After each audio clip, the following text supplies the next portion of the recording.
चलिए देखिए, आज हम लोग कक्षा 11th का बायोलॉजी के फर्स्ट चैप्टर को पढ़ेंगे, यानी जीव जगत के बारे में हम लोग पढ़ेंगे। इसको में है कि सबसे पहले आपको इंट्रोडक्शन पढ़ना है कि जीव विज्ञान किसको कहेंगे।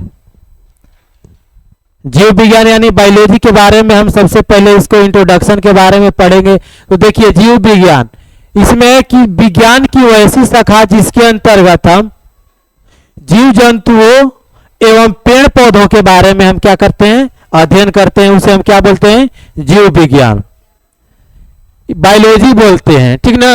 और ये बायोलॉजी को, इस बायोलॉजी को हम दो भाग में तोड़कर पढ़ते हैं, जैसे बायोस प्लस लॉजी। बायोस का मतलब होता है लिविंग्स, लिविंग मतलब जीवित, जीवित, और लॉजी मतलब होता है टू स्टडी, मतलब अध्ययन करना। इसका मतलब क्या हुआ कि जीवित जीवों के बारे में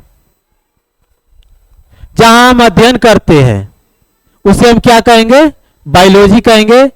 और बायोलॉजी को पिता कौन है आप लोग जानते हैं, फादर ऑफ बायोलॉजी अरस्तु।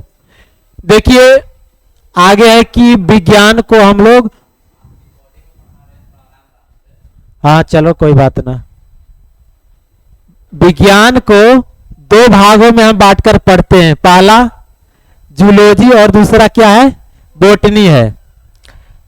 देखिए, जूलॉजी कहने का मतलब जंतु विज्ञान, यानी विज्ञान की वैसी शाखा जिसके अंतर्गत हम जंतुओं के बारे में अध्ययन करेंगे। केवल और केवल जंतु के बारे में हम जिस चैप्टर में हम लोग पढ़ते हैं, जिस अध्याय में पढ़ते हैं, उसको क्या बोलते हैं, जंतु विज्ञान बोलते हैं। इसको पिता भी अरस्तु है, ठीक। और यहां पर देखिए पादप विज्ञान यानी क्या है, बोटनी जिसको इंग्लिश में बोलते हैं, यानी विज्ञान की वैसी शाखा जिसके अंतर्गत हम पेड़ पौधे एवं वनस्पतियों के बारे में अध्ययन करेंगे, जिसे हम क्या कहते हैं, बोटनी बोलते हैं। इसका पिता कौन है छोटू, थियोफ्रेटस। आगे देखिए कि क्या है कि सजीवों में लक्षण, सजीव क्या है, तो सजीव है तो उसको में लक्षण तो होगा।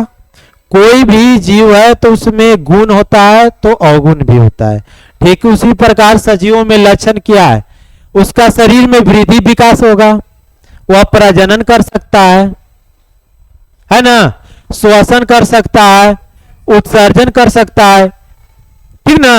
यानी तमाम प्रकार के उसमें लक्षण पाए जाते हैं। उसमें से पहला लक्षण है वृद्धि, यानी उसमें कोशिका की संख्या तथा द्रव्यमान में होने वाला एक निश्चित वृद्धि।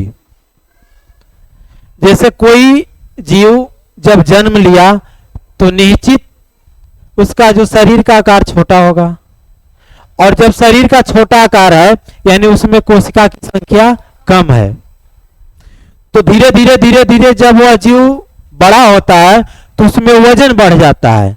तो वजन बढ़ने का मेन कारण क्या है, उसमें कोशिका का वृद्धि होना।